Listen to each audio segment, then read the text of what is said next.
"Sir, can you take me home?" The words stopped him cold. He had one hand on the car door, the other holding a small white pharmacy bag. When the voice reached him, soft, careful, almost apologetic. For a split second, he thought it was part of the night itself. The way the city sometimes whispered when you were too tired to tell the difference between sound and thought. Then he turned. The girl stood beneath the flickering awning of the all-night pharmacy. Rain slid off the metal edge above her in thin, steady lines. She was small, so small that the oversized hood of her jacket swallowed most of her head. Her sneakers were worn, the toes darkened with old stains, and both of her hands were wrapped tightly around a plastic bag with a red pharmacy logo stretched across it. "I'm sorry," she said when he didn't answer right away. Her voice wavered just a little now. "I didn't mean to scare you." He straightened, instinctively creating space, the way he did in boardrooms when negotiations turned uncertain. "You shouldn't talk to strangers," he said, automatically. "I know," she replied. Then after a brief pause, "But I don't know what else to do." That answer unsettled him more than fear would have. "What's your name?" he asked. She swallowed, then lifted her chin as if saying it out loud required courage. "My name's Annie. I'm 6. 6. The word echoed in his head, colliding with the time glowing on his car dashboard. 2:47 a.m.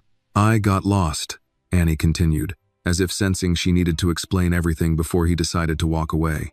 "I went to buy medicine for my grandma. The store near our building was closed, so I walked to this one. But when I came out," she glanced over her shoulder at the dark street. "Everything looks different at night." He followed her gaze. The block was nearly empty.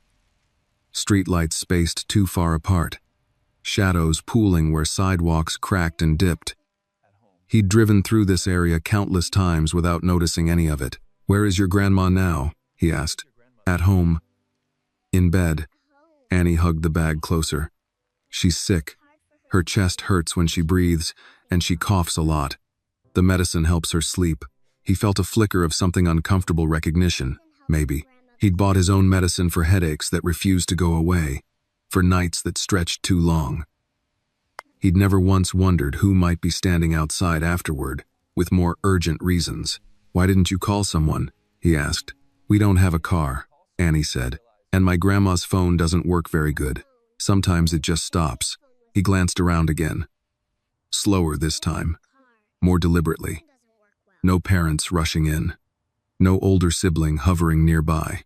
Just a child, a bag of medicine, and a city that had already decided it was done caring for the night. "I can call the police," he said carefully. Annie shook her head so fast her hood slipped back. "Please don't. They ask too many questions. My grandma gets scared when people ask questions." That was not a fear a 6-year-old invented on her own. Silence stretched between them, filled only by the rain and the faint hum of the pharmacy's neon sign. He could feel the familiar calculations rising in his mind. Risk, liability, headlines, consequences. He had built an empire by listening to those calculations. They had never failed him. And yet, "Sir," Annie said again, quieter now, "I don't need much. Just a ride. I know it's not good to ask, but my grandma's waiting, and I don't know how to get back." "A ride?" he repeated. She nodded. "In your car. Just to our building. I can show you. It's near the old playground, the one with the broken swings." He knew exactly which playground she meant. He'd approved a redevelopment proposal for that block years ago. It had stalled. Budget issues. Priorities elsewhere. "I can't just put you in my car," he said, though the words felt weaker than they should have. "I'll sit in the back," Annie offered quickly. "I won't touch anything. I promise. I just need to get home." "We go." He studied her face, searching for something: panic, manipulation, anything that would make this easier to categorize. There was none, just exhaustion and a kind of stubborn hope that adults were supposed to be able to handle things. "You're very brave," he said before he could stop himself. Annie shrugged. "My grandma says I have to be. She says the world doesn't slow down just because you're small." That hit harder than any plea.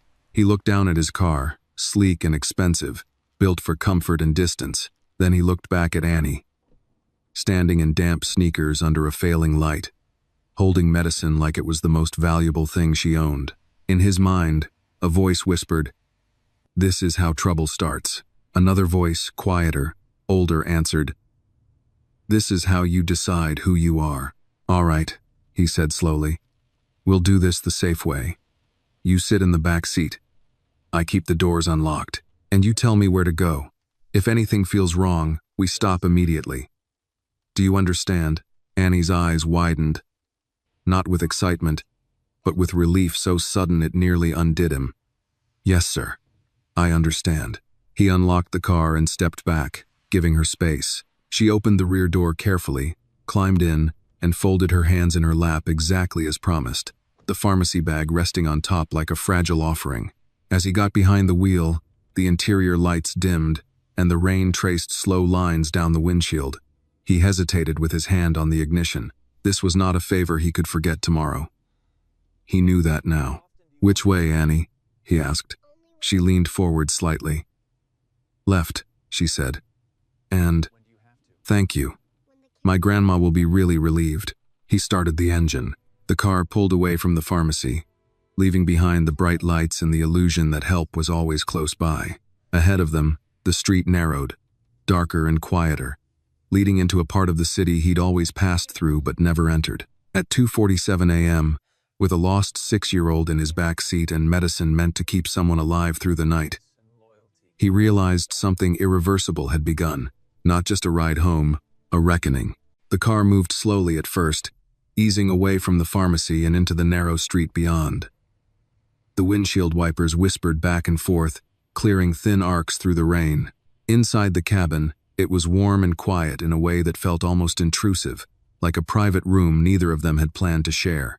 Annie sat exactly as she'd promised, small hands folded in her lap, the pharmacy bag resting on top. She watched the passing streetlights with serious attention, as if memorizing each one. "You said left," the man said, breaking the silence. "Yes, sir. Here." She pointed, careful not to lean too far forward. He signaled and turned. The road narrowed immediately, the kind of street designed decades ago and never updated, patched and repatched until it felt more like a suggestion than a plan. Row houses pressed close together, their brick faces darkened by age and rain. Most windows were black, but here and there a single light glowed, muted and tired, like someone had fallen asleep without turning it off. "How often do you walk this far?" he asked. "Not usually," Annie said. "Only when we have to." "When do you have to?" "When my grandma runs out of medicine," she replied. There was no complaint in her voice, no drama, just a fact, stated plainly. The way adults talked about bills or weather. He tightened his grip on the steering wheel. "And that happens? A lot?" "Sometimes," she thought for a moment. "More in the winter. The cold makes her chest worse." He nodded, though she couldn't see him. Winter. Cold. He thought of the climate-controlled buildings he moved through every day. The way temperature had become another variable he never needed to worry about. Somewhere along the way, comfort had stopped feeling like a privilege and started feeling like a right. "What does your grandma's name mean?" he asked, surprising himself with the question. "Her name is Ruth," Annie said. "She says it means loyalty or kindness, one of those." "Those are important things," he said. "She says they're the only things you can't buy back once you lose them." The words settled between them, heavier than a child's words had any right to be. He wondered how many lessons Annie had absorbed simply by listening, by watching adults struggle and fail quietly. They drove on for another block. The rain thickened, blurring the edges of the street, softening everything into gray and amber. He slowed as they approached an intersection where one of the streetlights had burned out completely, leaving a pocket of darkness that swallowed the corner. "Straight," Annie said. Then right after the tall building, "The one with the fire escape?" he asked. "Yes."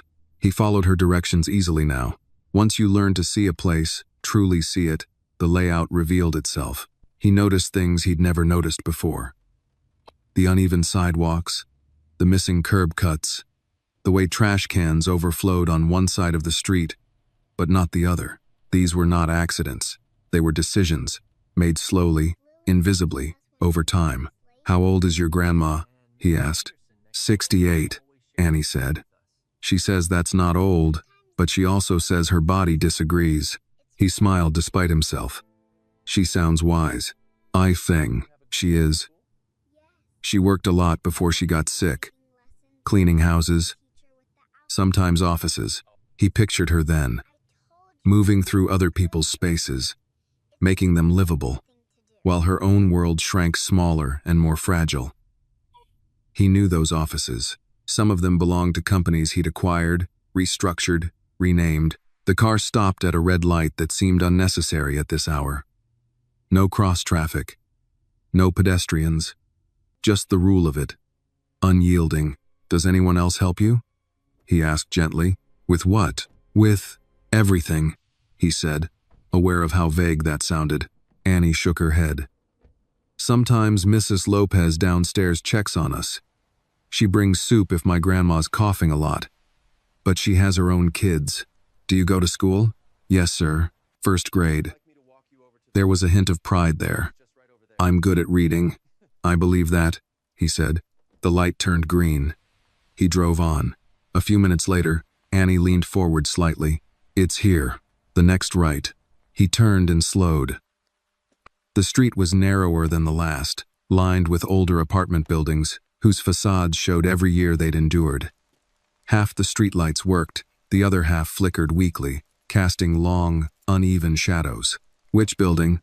he asked. "The third one," Annie said, "with the blue door. It used to be brighter, but the paint peeled." He saw it, a squat building with a cracked stoop and a door that had once been cheerful and now looked tired. Someone had tried to repaint it without sanding first. The effort showed. He pulled over and put the car in park. For a moment, neither of them moved. "Thank you for bringing me," Annie said softly. "I know you didn't have to." He turned in his seat, careful to keep his hands visible, his movements slow. "Are you sure you'll be okay from here?" "Yes," she nodded. "It's just up the stairs. My grandma will be awake." "Do you want me to walk you to the door?" he asked, then paused. "Or would that make things harder?" Annie considered this seriously. "You can come to the door, just not inside. My grandma doesn't like strangers inside when it's late." "That's reasonable," he said. He got out of the car first, stepping into the rain. The night air felt sharper now, more real. He opened the back door and stood aside. Annie climbed out carefully, clutching the medicine. They walked the short distance to the building together. Up close, he could smell damp concrete and old paint. Annie unlocked the door with a small key she wore on a string around her neck. Before she went in, she turned to him. "You didn't tell me your name." He hesitated. Names carried expectations, but some moments deserved honesty. "It's Daniel," he said. "Just Daniel." "I'm Annie," she replied, as if reintroducing herself made the exchange complete. "I won't forget this." "I am." He believed her. As she pushed the door open, a thin line of warm light spilled into the hallway. Somewhere above them, a cough echoed, deep and rattling. Annie's shoulders tensed, then straightened. She looked back one last time. "She's going to sleep better tonight," she said. "Because of you." He watched her disappear inside, the door closing softly behind her. The light vanished. The building returned to its quiet. Daniel stood there for a long moment, rain soaking into his coat, listening to the city breathe around him. He felt no triumph, no relief, just a growing awareness that this night had slipped past the boundaries of a simple good deed. He had driven a child home, and somehow, that felt like the least of what he'd done. If this story moved you even a little, take a moment to show your support. Tap like, share your thoughts in the comments right where you are watching. And if you believe stories like this deserve to be heard, please subscribe to the channel. Your voice keeps these stories alive. Daniel sat behind the wheel longer than he meant to. The engine was still off. The dashboard lights glowed faintly, reflecting against the rain-speckled windshield. Through the glass, the blue door of the building looked duller than it had from the street, its chipped paint catching what little light the hallway offered before the door closed for good. Somewhere upstairs, Annie was climbing those stairs with medicine in her hands, counting steps the way children do when they're tired but determined. Somewhere above that, her grandmother was waiting, listening for a familiar rhythm of footsteps, measuring time by coughs and silence. Daniel rested his forehead briefly against the steering wheel. This was supposed to be the end of it. That had been the agreement he'd made with himself the moment he pulled away from the pharmacy. Get her home. Make sure she's safe. Then return to your life. A clean line. No complications. No entanglements, yet his body hadn't moved to start the car. He straightened, exhaled, and finally turned the key. The engine came to life with a muted hum, too quiet for the thoughts crowding his head. He pulled away from the curb and drove to the end of the block before turning, the building slipping out of view behind him. As he navigated back toward the wider streets, the city felt different, not quieter. New York was never truly quiet but sharper, as if the edges had been exposed. Every lit window he passed now suggested a story. Every dark one, a question. At a red light, he checked the time again. 3:12 a.m. He should go home. He had meetings in the morning. A schedule built weeks in advance. Assistants who measured his value in minutes. Sleep was already a lost cause. The best he could do was lie down and let his mind pretend to rest. Instead, he found himself dialing a number he hadn't intended to. "Daniel?" came the familiar voice after 2 rings, slightly groggy but alert. "I need a favor," he said. There was a pause on the other end. "It's 3 in the morning. I know. I wouldn't call if it could wait. I was done." Another pause, longer this time. "Is this business or personal?" Daniel watched the rain smear the traffic lights into color. "I'm not sure anymore." "All right," the voice said carefully. "Talk. I need to know what options exist," Daniel said. "Quiet ones, medical, community-based, not charities that put your face on a brochure." The voice sighed. "You're being vague." "I'm trying not to be reckless," Daniel replied. Then, after a beat, "There's a child involved, and an elderly caregiver. No insurance, chronic illness, silence. Not confusion, recognition. Send me the address," the voice said finally. "I'll look into what's available in that zip code." "No promises. That's all I'm asking for," Daniel said. He ended the call before he could second-guess himself. The rest of the drive home passed in fragments. Street signs. Closed diners. A man sweeping the sidewalk in front of a bodega that wouldn't open for hours. The city's invisible workforce, keeping things upright while everyone else slept. By the time Daniel reached his apartment, dawn was still a distant idea. He stood in the shower longer than usual, letting the water pound against his shoulders, hoping it might wash the night into something manageable. It didn't. Annie's voice followed him, calm and precise, replaying itself against the echo of tile. "I just need to get home." He dressed without turning on the television, made coffee he barely touched. When the sun finally rose, pale and tentative, it felt like an intrusion. At 8:30 a.m., his assistant called. "You're on in 20 minutes, she said. "Do you want the full briefing or just highlights?" "Highlights," Daniel replied automatically. As she spoke, outlining market shifts and regulatory updates, Daniel nodded at the appropriate moments. His body knew the routine. His mind drifted. At 9:17 a.m., another call came through, the same number from earlier. "I did some digging," the voice said. "It's not good." Daniel closed his office door. "Tell me, that building's been flagged before." "Not for anything dramatic, just neglect. Complaints about heating outages, slow maintenance. As for medical assistance..." A pause. "There are programs, long wait lists, paperwork your average person can't navigate without help." "And the grandmother?" Daniel asked. "Hospital visits in the past. ER, mostly. No consistent primary care. It's a cycle." Daniel leaned back in his chair, staring at the city below. "What about the child?" Another pause. "School records are fine. Attendance is good. Teachers note she's mature for her age." "You know what that usually means." Yes, Daniel knew. "She shouldn't be carrying this alone," he said quietly. "No," the voice agreed. "She shouldn't." They ended the call with an understanding neither of them named. The day wore on. Meetings blurred together. Words like growth and strategy lost their weight. By late afternoon, Daniel found himself standing in front of his office window again, watching clouds gather with the same dull inevitability as the night before. He checked the address once more on his phone. Annie would be home from school by now. She'd probably done her homework at the kitchen table, glancing down the hallway every few minutes to make sure her grandmother was breathing evenly. She'd reheat leftovers if there were any. She'd be careful with the medicine, reading the label even if she didn't understand all the words. No 6-year-old should live like that. Daniel made a decision that felt less like a choice and more like an admission. That evening, just before sunset, he drove back. He parked a block away this time, leaving the car where it wouldn't draw attention. The building looked the same in daylight, no less tired, no less forgotten, but the street felt busier, alive with the low-level noise of people getting through another day. He walked to the blue door and stood there longer than necessary, listening.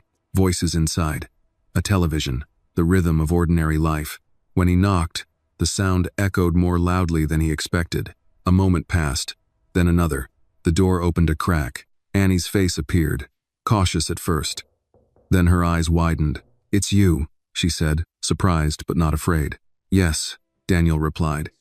"Is your grandmother awake?" Annie nodded. "She's resting." The medicine helped. Daniel felt a quiet relief settle in his chest.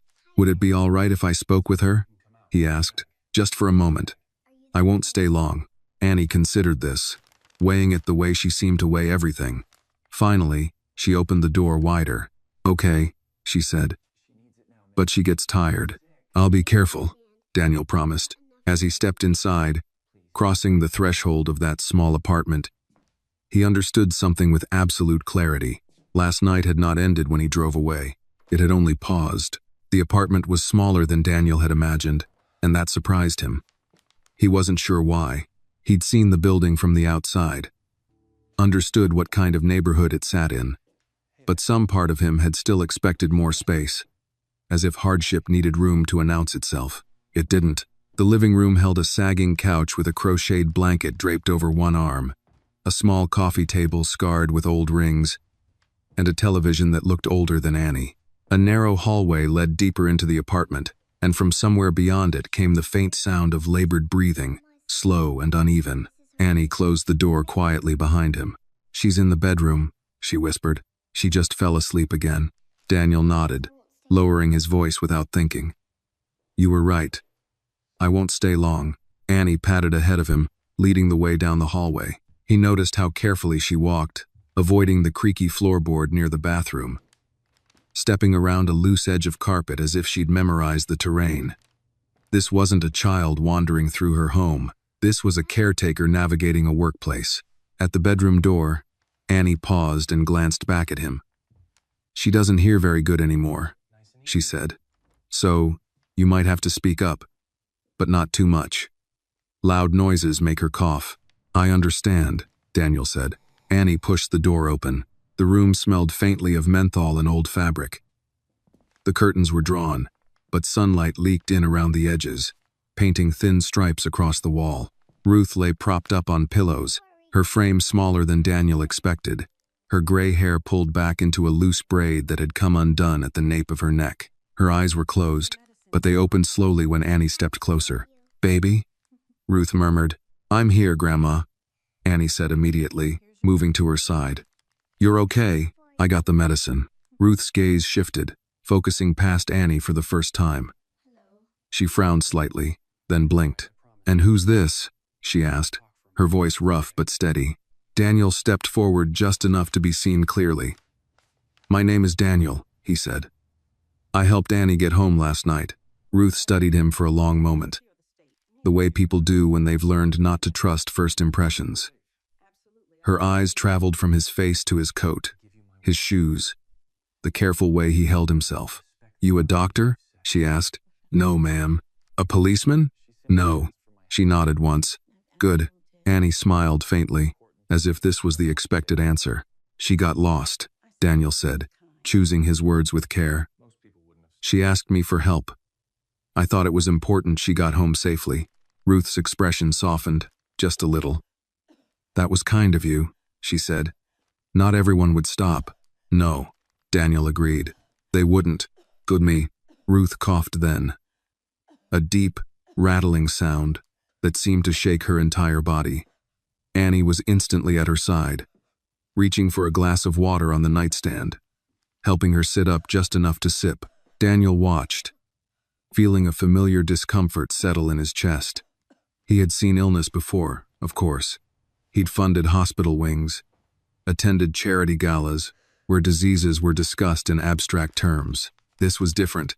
This was personal, immediate. When the coughing subsided, Ruth leaned back against the pillows, breathing slowly. "You didn't have to come back today," she said to Daniel. "Annie told me you already did enough. I wanted to make sure you were all right," he replied. She gave a short, humorless laugh. "That's a rare thing, wanting to make sure." Silence filled the room, not awkward, but heavy with things unsaid. "I won't stay long," Daniel said again. "I just wanted to check in, and to ask if there's anything you need." Ruth's eyes sharpened. "Careful," she said. "That's a dangerous question." Daniel met her gaze. "I know." Annie looked between them, sensing something she didn't fully understand but recognized as important. Ruth sighed. "What we need and what we can accept aren't always the same," she said. "I've lived long enough to know that." Daniel nodded. "I respect that." Another pause. Then Ruth asked, "Why?" The question was simple, but it landed with precision. "Why help us?" she continued. "You don't know us. You don't owe us anything." Daniel hesitated. There were a dozen answers he could give, each one safer than the truth. Responsibility, decency, doing the right thing. All of them felt insufficient.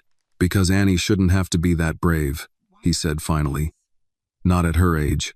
Ruth closed her eyes for a moment. When she opened them again, they were wet. But she didn't let the tears fall. "She's been brave her whole life," Ruth said quietly. "She didn't get a choice." Daniel felt the weight of that settle deep. "I don't want to interfere," he said. "But I do want to help in ways that don't make things harder for you. If you'll allow it." Ruth studied him again, longer this time. "You talk like a man who's used to getting his way." Daniel almost smiled. "Almost. I'm trying not to do that here." Ruth shifted slightly, wincing as she did. "If you're looking to ease your conscience, money won't do it. I've had people offer before.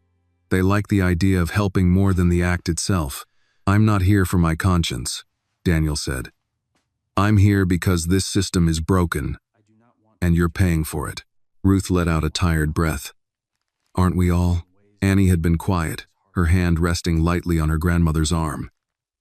Now she spoke up. "He bought medicine too," she said. "For his head."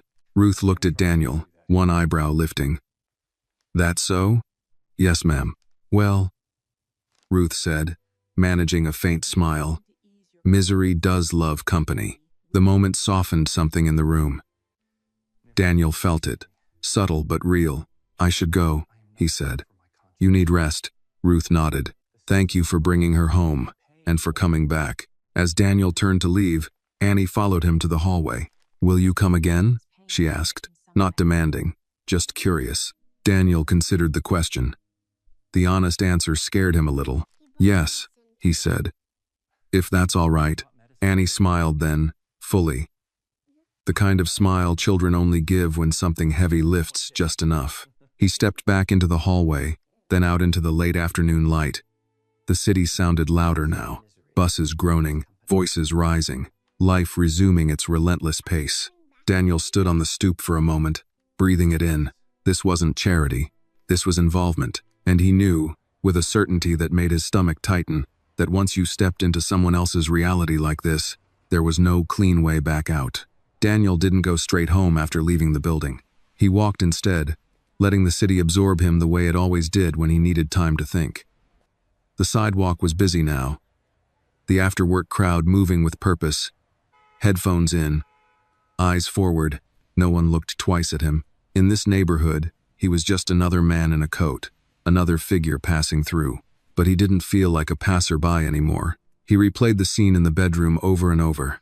The smell of menthol, Ruth's labored breathing, the way Annie hovered with the quiet vigilance of someone twice her age. He'd told himself he wasn't interfering, that he was just checking in.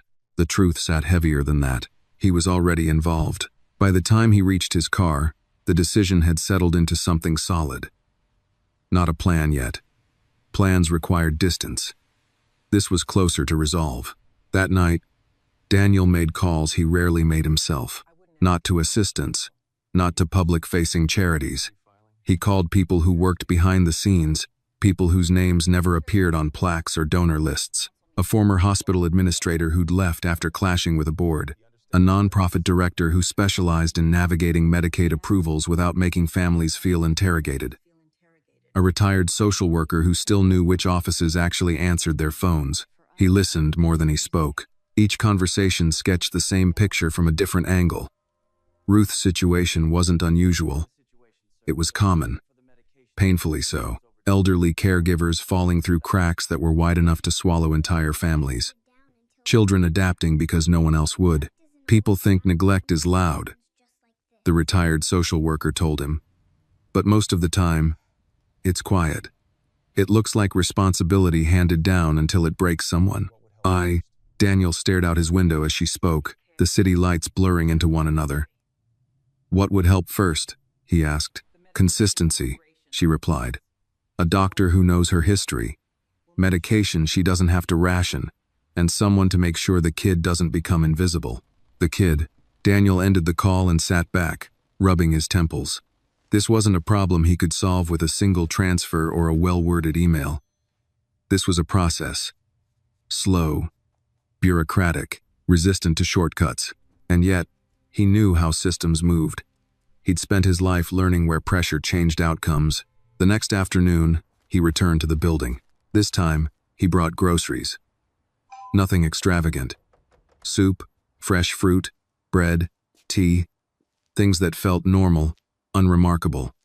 He didn't want to arrive like a solution, just a person. Annie opened the door before he knocked, as if she'd been listening for his footsteps. You came back, she said. Yes, Daniel replied. Is this a good time? She nodded and stepped aside. Grandma's awake. She's watching her show. The living room looked the same as before, but now Daniel noticed details he'd missed. A stack of mail on the table, unopened. Prescription bottles lined neatly by the television. Labels worn from handling. A school backpack by the couch, frayed at the seams. Ruth sat upright now, wrapped in a sweater that looked too thin for the season. The television murmured softly. A daytime talk show playing to an audience of none. Well, Ruth said when she saw him. You're persistent. Daniel smiled faintly. I brought some things, only if it's all right. She eyed the bags. We don't need charity. I know, he said. That's why I brought groceries, not money. That earned him a thoughtful look. Annie helped unpack without being asked, moving efficiently, putting things away where they belonged. Daniel watched her, struck again by how practiced she was. No wasted motion, no excitement, just quiet competence. Ruth cleared her throat. You make a habit of this? She asked Daniel. Dropping in on strangers' lives? No, he said honestly. This is new, she snorted. Lucky us. Daniel took a breath. I've been making some calls, trying to understand what options exist that won't disrupt your life more than it already has been. Ruth stiffened slightly. I didn't ask for that. Is dang to do the work. I know, Daniel said. And nothing will happen without your consent. I wanted to talk first. Annie paused, glancing between them. Ruth studied him, searching for the angle. What do you want in return? Daniel didn't hesitate. Nothing. That's not an answer, she said. It's the only honest one I have. He replied. I don't want credit. I don't want gratitude. I want Annie to be a kid. And I want you to get care without having to fight for every inch of it. Away. Silence settled over the room.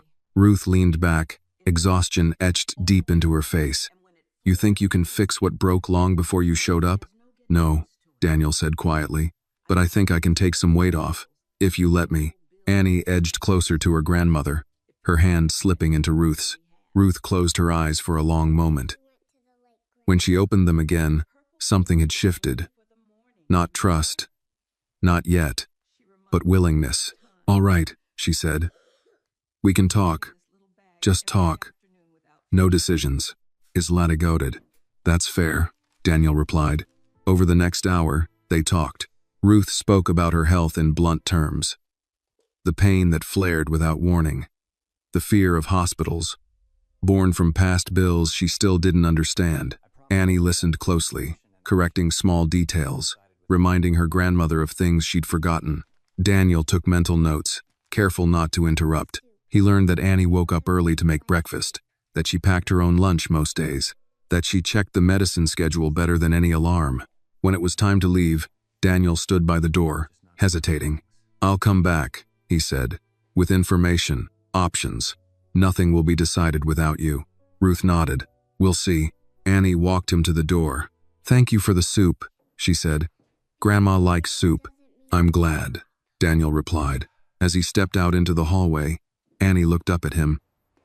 You're not scared, are you? He considered the question.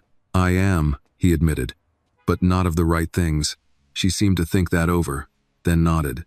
That's okay. Grandma says being scared doesn't mean you stop. Daniel smiled. Walking back to his car, he understood something clearly now. Helping them would cost him time, energy, attention, maybe more, but doing nothing would cost something too. And this time, he was choosing what kind of cost he was willing to pay. Daniel learned quickly that good intentions moved slower than money. The following days settled into a rhythm he hadn't planned for and couldn't quite escape. Mornings were still filled with meetings, calls layered over calls, the familiar language of growth projections and risk exposure. But now, threaded through all of it, were other conversations quieter, more precise, and far less forgiving. He spent hours on the phone with clinics that promised sliding-scale care but booked months out. He listened to administrators recite policy as if it were scripture, each clause another locked door. He watched his own patients tested in ways no negotiation ever had, because there was no leverage here that felt clean to use. At night, when the city dimmed and the calls stopped, Annie's face returned to him, not pleading, not grateful, just expectant in that steady way children have when they believe adults mean what they say. By Thursday, he had something tangible, not a miracle, not a solution, but a start. He drove back to the building in the early evening, the sky streaked orange and gray, the air heavy with the promise of rain. He parked farther down the block again, out of habit now, and walked the rest of the way. Annie opened the door before he knocked. You came back, she said, as if confirming a theory. Yes, Daniel replied. Is your grandmother up? She's in the kitchen, Annie said. She's making tea, even though she shouldn't be standing so long. With CY, Daniel followed her inside. The apartment smelled warmer tonight, ginger, lemon, something faintly sweet. Ruth stood at the counter, leaning slightly, one hand braced against the edge. I told her to sit, Annie whispered. She doesn't listen. Ruth turned when she heard them. I listen fine, she said. I just don't obey. Daniel smiled. That tracks. She lowered herself into a chair with a controlled exhale. What brings you back this time? I have information, Daniel said, and questions. Still no decisions. Ruth nodded once. All right. They sat at the small kitchen table, the tea between them steaming gently. Annie took her usual place beside her grandmother, legs swinging slightly, alert but quiet. There's a clinic 3 neighborhoods over, Daniel began. They can take you on as a patient within 2 weeks. It's not perfect, but it's consistent. Same doctor, regular follow-ups. Ruth raised an eyebrow. 2 weeks is fast. It is, Daniel agreed. They had a cancellation, and someone who knows how to navigate their intake process. Ruth studied him over the rim of her mug. Someone you called? Yes. And what does that cost? She asked. On paper? Daniel said. Very little. In practice, time and paperwork. I can help with that part if you want. Silence followed, dense and careful. And the medicine? Ruth asked. There's a pharmacy program tied to the clinic, Daniel said. They'll cover most of it. The rest, we'll figure out. Ruth's jaw tightened. I don't want to owe you. Daniel met her gaze steadily. You don't. That's not how it works, she said. Nothing comes free. I'm not asking for anything in return, he said again. Not now. Not later. Ruth looked down at her hands. They were worn, joints swollen, nails trimmed short and clean, hands that had worked for decades, quietly, without complaint. "People don't do this," she said finally. "Not without a reason." Daniel chose his words carefully.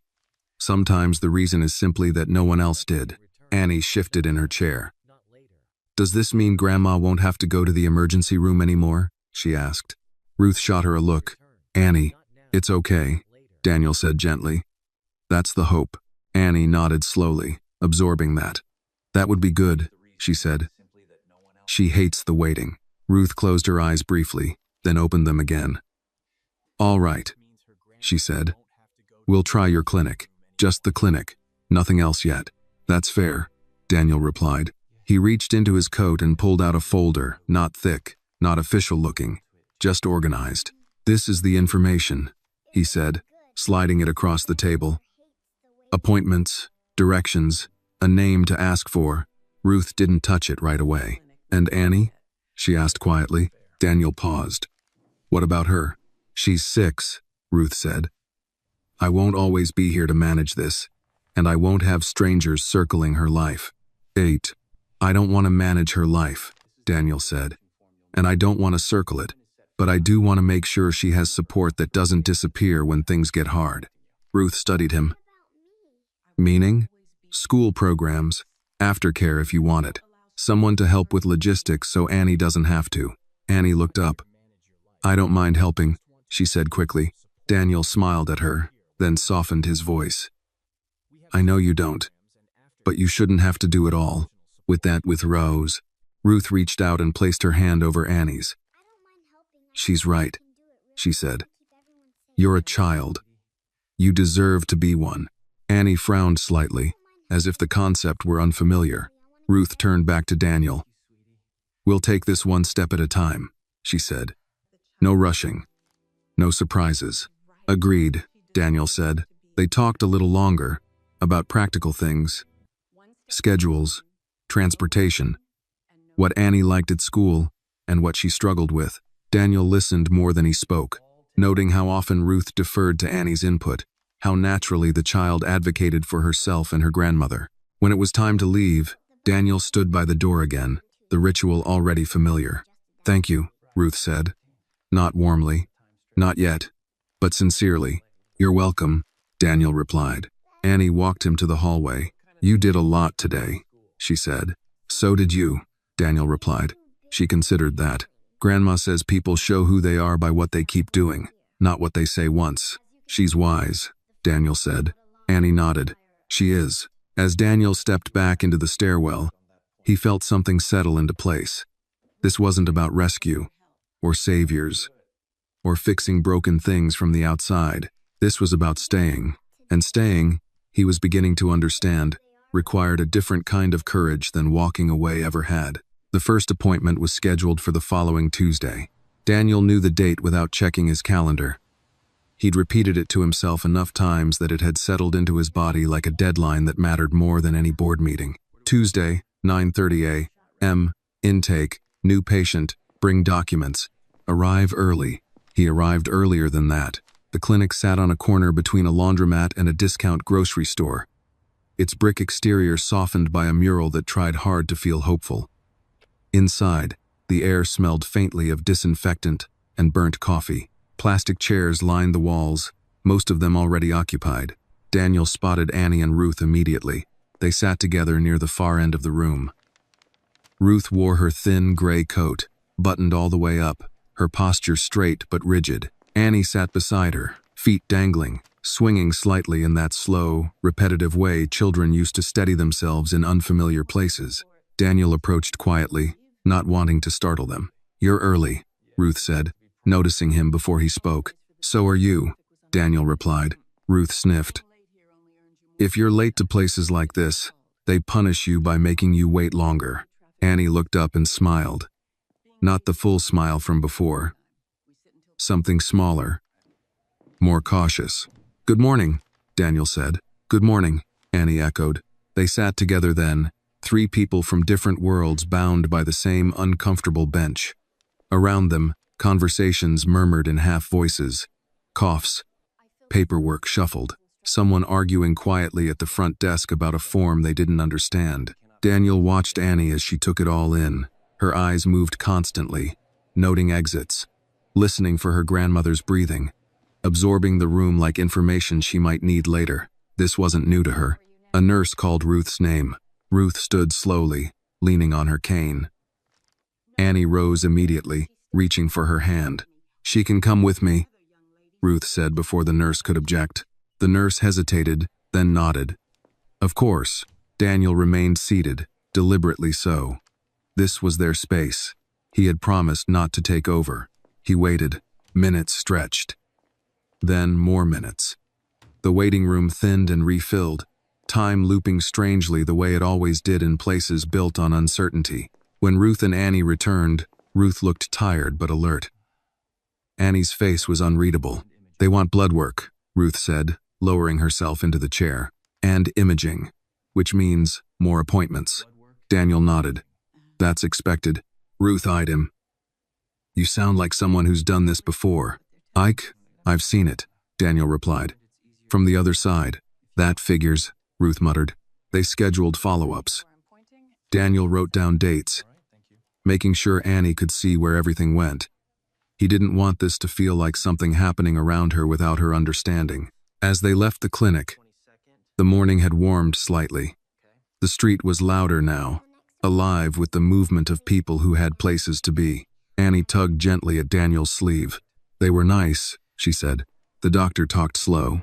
"That's good," Daniel replied. Ruth nodded. He listened. "That's rarer than people think." They walked together toward the corner. Daniel paused. "I can drive you home," he offered. "If you'd like." Ruth considered this, then nodded. "All right." My legs could use the break. The ride back was quieter than before. Not tense, just thoughtful. Halfway there, Annie spoke up. "Are you coming again next time?" Daniel answered honestly. "If you want me to." "I teens CEO." Ruth glanced at Annie. Annie glanced back. "Yes," Annie said. Ruth sighed. "Looks like you've been voted in." Daniel smiled faintly. That afternoon, Daniel sat through a meeting he barely heard. Numbers moved across screens. Voices rose and fell. Someone joked about market volatility. Daniel nodded at the right times, but his mind was elsewhere. That evening, a different call came in. Not from a clinic. Not from a social worker. From his legal counsel. "I'm hearing things," the lawyer said. "You've been making inquiries, medical access, community services, that sort of thing." "Yes," Daniel replied. "There's concern," the lawyer continued carefully. "About optics, about exposure. You know how these things can spiral." Daniel leaned back in his chair. "I'm not doing anything illegal." "I didn't say you were," the lawyer replied. "I'm saying people notice when you step outside your usual lanes." Daniel stared out the window. "Let them notice." A pause. "This could complicate things." "Yes," Daniel said. "It could." He ended the call without further explanation. Later that night, he found himself walking again. Same neighborhood, same blue door. This time, he didn't knock. He stood across the street, watching the building as lights flickered on and off behind different windows. Somewhere inside, Annie was probably doing homework. Ruth might be resting, or watching television, or coughing quietly into a pillow she didn't want to wake the child with. Daniel understood something then that made his chest ache. Systems didn't break people all at once. They did it slowly, invisibly, by teaching children to be adults too soon, by teaching elders to expect less and less until expecting nothing felt like dignity. His phone buzzed. A text from a board member. Casual, curious. "Everything okay? You seem distracted lately." "I wouldn't zering absided." Daniel typed a response, then deleted it. Typed another. Deleted that too. Finally, he wrote, "Just seeing things more clearly." He slipped the phone back into his pocket. Across the street, the blue door opened briefly. Annie stepped out, holding a small bag of trash. She paused, looking up at the sky, then glanced around. For a moment, Daniel thought she might see him. She didn't. She went back inside, the door closing softly behind her. Daniel turned and walked away. He knew now that what he was doing would not remain quiet forever. Attention followed action, especially when it disrupted comfortable narratives. But comfort, he was learning, was a luxury built on someone else's endurance. And Annie had endured enough. The first sign of trouble arrived quietly. It came in the form of a letter slipped under Daniel's office door late one afternoon. Folded once, no envelope, no letterhead. He noticed it only because it disrupted the perfect symmetry his assistant kept without effort. The paper was plain. The message, typed, was shorter than he expected. You're drawing attention. Not all of it is friendly. Be careful whose problems you make your own. No signature. Daniel read it twice, then a third time. He felt no fear at first, only irritation. Anonymous warnings were a common currency in his world, usually sent by people who mistook proximity for power. Still, he didn't throw it away. That evening, he drove to the building again, parking farther than usual, his instincts tightening without fully announcing themselves. The street looked ordinary.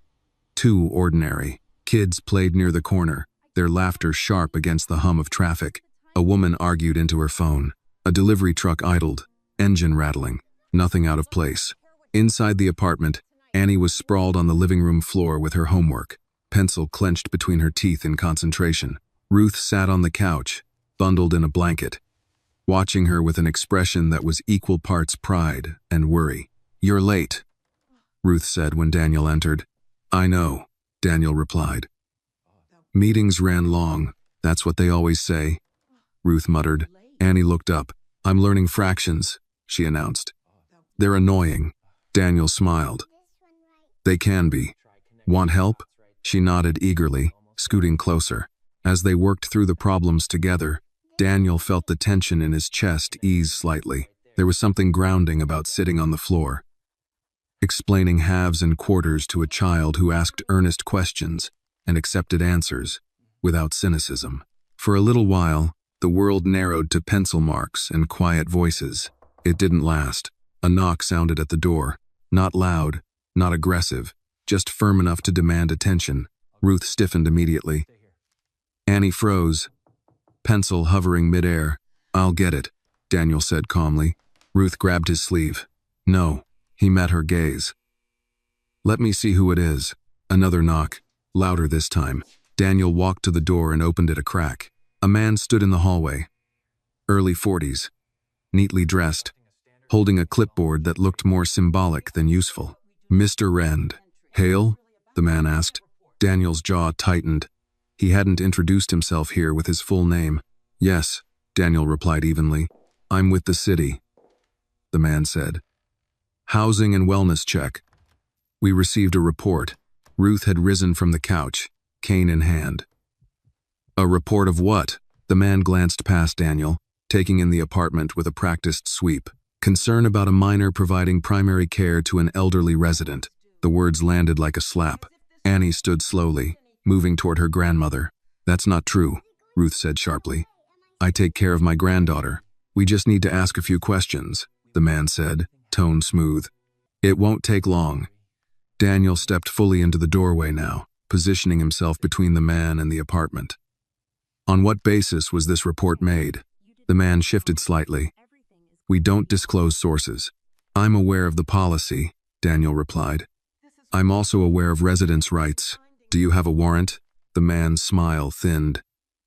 "We're not here to cause trouble. Then you won't mind coming back at a scheduled time," Daniel said. "With proper notice." Ruth's breathing had grown shallow. Annie clutched her hand. The man hesitated, calculated. "We'll follow up," he said finally. "This won't go away." Daniel nodded. "I'm sure it won't." "Daniel." The man turned and walked down the hall. Daniel closed the door gently and leaned against it for a moment, listening to his own pulse. Ruth spoke first. Someone called them. Annie looked up, eyes wide. "Are they going to take me away?" "No," Daniel said immediately, kneeling to her level. "No one is taking you anywhere." Ruth's voice trembled despite her effort to control it. "This is what I was afraid of. This is what happens when attention finds you." Daniel took a breath. "I should have anticipated this. Stewart, that Destany Stewart. You think?" Ruth snapped, then softened. I don't blame you, but I don't trust systems that pretend to help. By threatening, Annie pressed her face into her grandmother's side. I don't want to go. Daniel felt something harden inside him. They won't, he said again. Not without cause. And there is none. Ruth studied him. You sure about that? Daniel didn't answer right away. That night, after he left, Daniel made calls with a different tone than before. Lawyers, advocates, people who understood how quickly concern could be weaponized against the vulnerable. By morning, he had confirmation of what he already suspected. The report hadn't come from a neighbor. It had come from someone watching him, someone who believed pressure would make him retreat. Daniel stood in his office, the city unfolding beneath him, and felt the familiar calculus return. Risk, exposure, cost. But this time, there was something else in the equation. Annie's face when she'd asked if they were going to take her away. He picked up the phone and made one more call. This stops now, he said when the line connected. Quietly or publicly. A pause. Then, you're making this bigger than it needs to be. Daniel's voice was calm. No. You did. He ended the call and stared out at the city, knowing the line had been crossed. This was no longer just about help. It was about protection. Daniel did not sleep that night. He lay on top of the covers in his apartment, fully dressed, the city's distant sirens threading through the silence like a warning he could no longer ignore. Every time he closed his eyes, the same image returned. Annie's face pressed into her grandmother's side, small shoulders tight with fear, asking a question no child should ever have to ask. Are they going to take me away? By morning, the fear had hardened into something else. Resolve. Daniel arrived at his office before sunrise. The building was quiet, the kind of quiet reserved for janitors and men who preferred to move before the world noticed. He made coffee himself, black, untouched on his desk as he began making calls. Not favors this time. Instructions. By 9 o'clock, his legal team was assembled in the conference room. 2 attorneys, one specializing in family law, the other in administrative oversight. Both listened carefully as Daniel laid out the situation. Every detail precise, unemotional. This was not a random welfare check, he concluded. It was triggered intentionally. The family lawyer nodded slowly. Then we treat it as harassment disguised as concern. And escalation? Daniel asked. Likely, the administrative attorney said. Once a report is made, they rarely stop at one visit, especially if they believe the environment includes influence. Daniel almost smiled. Almost. Good, he said. Then we get ahead of it. By midday, formal notices were drafted. Requests for documentation, demands for transparency, a clear paper trail establishing that Annie was not neglected, that Ruth was receiving medical care, that no child endangerment existed. Daniel knew the language well. He'd used it to protect companies. Now, he was using it to protect 2 people the system barely saw. That afternoon, he went back to the building. Ruth opened the door this time, her expression guarded but relieved when she saw him. They didn't come back, she said. They won't without warning, Daniel replied. Not now. Annie hovered behind her, peeking around the doorway. You're not mad, are you? Annie asked quietly. Daniel crouched down in front of her. At you? Never. At Grandma? No. Annie hesitated. At me? Daniel met her eyes. The only people I'm mad at are the ones who think scaring a child is acceptable. Is occluded. She seemed to consider that, then nodded once. Inside, the apartment felt different. Tighter. As if the walls themselves had heard the knock and hadn't relaxed since. Ruth sat down heavily. I've lived my whole life trying not to be noticed, she said. Seems like that doesn't work anymore. It never really did, Daniel replied gently. It just delayed things. She eyed him. You could still walk away. Yes, Daniel said. I could. But you won't. No, Ruth hid. Then we need rules. Daniel nodded. I agree. They talked for a long time. Boundaries were drawn carefully. Daniel would not make decisions without Ruth's consent. Annie would not be questioned without an advocate present. Any further contact from city agencies would go through Daniel's legal team first. This doesn't make you our boss, Ruth said firmly. I wouldn't want to be, Daniel replied. It makes you what then? Daniel thought for a moment. A shield. For now. And Ruth studied him, then gave a small nod. All right.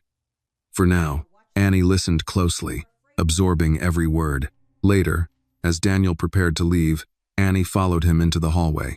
They're scared of you, she said matter-of-factly. Who is? Daniel asked. The people who came. Annie replied. They don't like it when someone stands in front. Daniel smiled faintly. You noticed that? She shrugged. You stood like this. She squared her tiny shoulders, imitating his stance at the door. Grandma stands like that when she means no. Something in Daniel's chest tightened. That was very observant, he said. She looked up at him. Are you going to get in trouble? Daniel considered the question carefully. Maybe. That's bad, Annie said. Sometimes, he replied.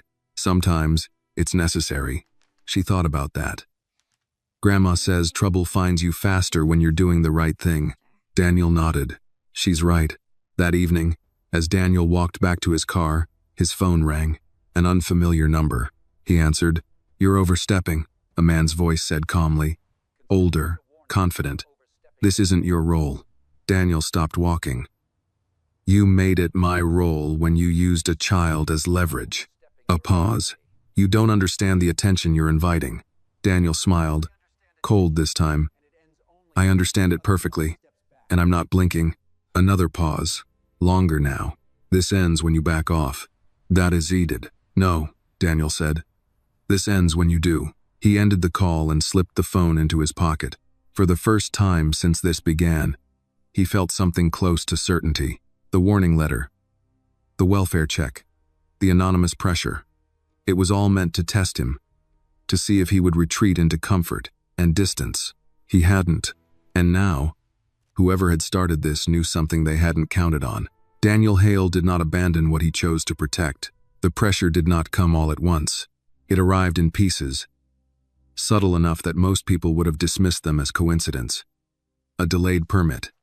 A zoning inquiry that had nothing to do with any property Daniel owned. A request from a regulatory office asking for clarification on a matter that had been settled years ago. None of it was overt. All of it was deliberate. Daniel recognized the pattern immediately. This was how power reminded you it existed, never loudly, never directly, but persistently, like a hand tightening around your wrist while smiling at your face. He did not react. Outwardly, his life continued as usual. Meetings, calls, public appearances, where his name was spoken with respect and careful distance. He wore the same tailored suits, spoke in the same measured tone, played the role he'd mastered over decades. Privately, everything shifted. He increased security around Ruth and Annie's building without making it visible.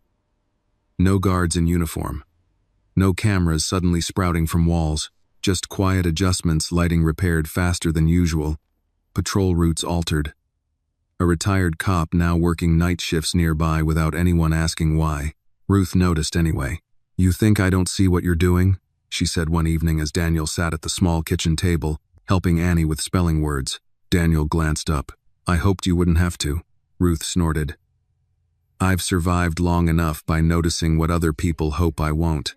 Annie looked between them. Is something wrong? No, Ruth said immediately. Something's being handled. Daniel met Ruth's eyes. If at any point this feels like too much, I'll tell you, Ruth cut in. Don't mistake caution for fear. Daniel nodded. He respected that. The next escalation came through Annie's school. It started with a call from the principal requesting a meeting. Polite. Routine. Daniel attended with Ruth, sitting slightly back, making sure his presence didn't dominate the room. We've noticed some changes, the principal said, folding her hands on the desk. Annie is bright, attentive, but she seems alert, almost hyper-aware. Ruth stiffened. She's always been observant. Of course, the principal said quickly. We're not concerned. We just want to ensure she has the support she needs. Daniel leaned forward slightly. What kind of support? Counseling, the principal replied. Optional, preventative. Daniel recognized the language. Preventative often meant preemptive documentation. "We'll consider it," Ruth said coolly. Outside the school, Annie tugged at Ruth's sleeve. "Am I in trouble?" "No, baby," Ruth said, bending slightly to meet her eyes. "You're just growing up in a world that likes to ask questions when it doesn't understand people," Daniel added gently. "And sometimes when it does." Annie frowned. "That doesn't make sense." "It will," Ruth said quietly. Later, that night, Daniel met with his legal team again. "They're widening the net," the family lawyer said. "Testing for stress points. School, housing, healthcare, all under the guise of concern." "And the source?" Daniel asked. The lawyer hesitated. "Still indirect, but the pressure is consistent with someone who wants you distracted or discouraged." Daniel's jaw tightened. "That won't work." "No," the lawyer agreed. "But it means we need to decide something." "What?" "How visible you're willing to be." Daniel leaned back in his chair. Visibility had always been a double-edged sword. He'd learned long ago when to step forward and when to disappear, but this wasn't about him anymore. "I won't hide," he said, "and I won't expose them. Then we create structure," the lawyer said. "Formalize your role. Make your involvement legitimate and boring." Daniel almost smiled. Boring is good. Within a week, the structure was in place. Daniel became Ruth's officially designated advocate for medical and administrative matters. Everything documented. Transparent. Legal. Annie's school received formal notice that any inquiries beyond routine would require Ruth's consent and legal review. The noise didn't stop, but it changed tone. Less intimidation, more caution. Ruth noticed that too. "They're backing off," she said one evening, sipping tea with shaking hands that annoyed her more than the illness. "Not retreating, just reassessing." Daniel nodded. "They're realizing this won't be easy." Ruth looked at him sharply. "You could have chosen easy." "Yes," Daniel said. "I could have." Annie, curled up on the couch with a library book, looked up. "Why didn't you?" Daniel thought for a long moment before answering. "Because easy usually means someone else carries the weight," he said. "And you've carried enough." Annie didn't respond right away. Then she said, "Grandma says when people choose you, it's more important than when they help you." Ruth blinked, surprised. "I say that? You said it last night," Annie replied.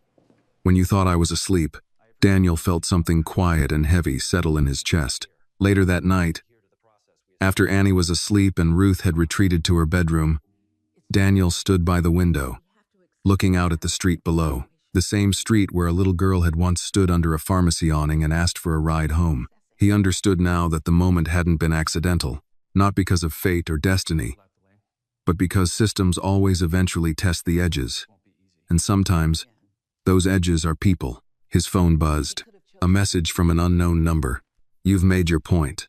This doesn't need to continue." Daniel stared at the screen. He typed back only 4 words. "It ends with her safe." No response came. Daniel turned off the phone and let the city hum around him. He knew the conflict wasn't over. Not truly. But something had shifted. The line had been drawn. And for the first time since this began, Daniel felt that the ground beneath them, beneath Annie and Ruth, was a little more solid. Not because the world had become fair, but because someone had decided not to step aside. The calm that followed was not peace. It was the kind of quiet that comes after a door closes too carefully, when everyone involved pretends the conversation is over, while still listening from the other side. Daniel recognized it immediately. He had lived most of his adult life inside that kind of silence, but Annie did not. She noticed the change in ways that were small and unsettling. Fewer unfamiliar faces lingering near the building. No more surprise calls from the school. Even the hallway felt different, less tense, as if the walls themselves had stopped bracing for impact. "Did we win?" Annie asked one evening as Daniel walked her and Ruth back from the clinic. Daniel paused. "No," he said honestly. "But we're not losing right now." Annie accepted this, though she didn't fully understand it. Children were good at that, holding space for answers that didn't resolve cleanly. Ruth, on the other hand, understood exactly what it meant. "They're waiting," she said later, once Annie had gone to brush her teeth. "People like that don't let go. They just change tactics." "Yes," Daniel agreed. That's why we don't relax. We normalize. Ruth gave him a sideways look. You make this sound like a business strategy. In a way, it is, Daniel replied. Consistency is disarming. The clinic visits became routine. Blood work, imaging, adjustments to medication. Ruth complained about the waiting rooms, the fluorescent lights, the way doctors spoke in cautious half-sentences. But her breathing improved. The coughing spells shortened. Annie stopped waking up at night to listen for signs of distress. Small changes, quiet victories. One afternoon, Daniel arrived to find Annie sitting at the kitchen table with a woman he didn't recognize. The woman wore practical shoes, a canvas bag slung over one shoulder. Her posture relaxed but alert. This is Miss Carter, Annie announced proudly. She helps with after-school stuff. Daniel looked to Ruth. I approved it, Ruth said before he could ask. School program. 2 days a week. Annie stays there until I'm home from my appointment or until you come by. Daniel nodded. That's good. Miss Carter smiled politely. Annie's very capable. Ruth snorted. Too capable. That evening, after Miss Carter left and Annie disappeared into her room with a book, Ruth spoke quietly. I don't want her thinking she's being handed off, she said. I want her to know she's supported, not managed. I agree, Daniel said. Support should feel like scaffolding, not a cage. Ruth studied him. You didn't grow up poor. No, Daniel replied. But I grew up invisible. Different problem. Same damage. That earned him a thoughtful look. Weeks passed. The pressure stayed distant but present, like bad weather on the horizon. Daniel continued his work, splitting his time between worlds with increasing precision. He did not speak publicly about Annie or Ruth. He did not retreat either. Visibility, when controlled, became armor. The next test came unexpectedly. Daniel was in his office when his assistant knocked, her expression unreadable. There's a woman here to see you, she said. She says it's personal. Daniel frowned. Did she give a name? She said you'd know why she's here. Daniel exhaled slowly. Send her in. The woman who entered was in her late 50s. Well-dressed but not ostentatious. Her hair was silver, her expression sharp but not hostile. She closed the door behind her carefully. You've caused quite a ripple, she said without preamble. Daniel gestured to the chair across from him. Sit. She did. You're protecting a child who was never meant to be yours to protect. Daniel leaned back. Children don't belong to systems. They belong to people who show up. Right. She smiled thinly. Idealism doesn't change outcomes. No, Daniel said. But action does. She studied him. You're aware this complicates future negotiations, alliances, access. I'm aware, Daniel replied. And you're willing to accept that cost? Daniel didn't hesitate. Yes, the woman sighed. You're making yourself an inconvenience. Daniel smiled faintly. I've been called worse. She stood. Very well. Just understand this ends one of two ways. Either you grow tired, or the attention shifts. And if it shifts, Daniel asked, then someone else becomes the lesson. Daniel's smile vanished. Not her. The woman met his gaze, something unreadable flickering there. Then she nodded once and left without another word. That night, Daniel didn't go home. He went to the blue-doored building and sat at the small kitchen table with Ruth, while Annie worked on a puzzle on the floor. They came to see you, Ruth said, not asking. Yes. 80. And? They're adjusting expectations. Ruth snorted softly. That usually means sharpening knives. Daniel looked at Annie.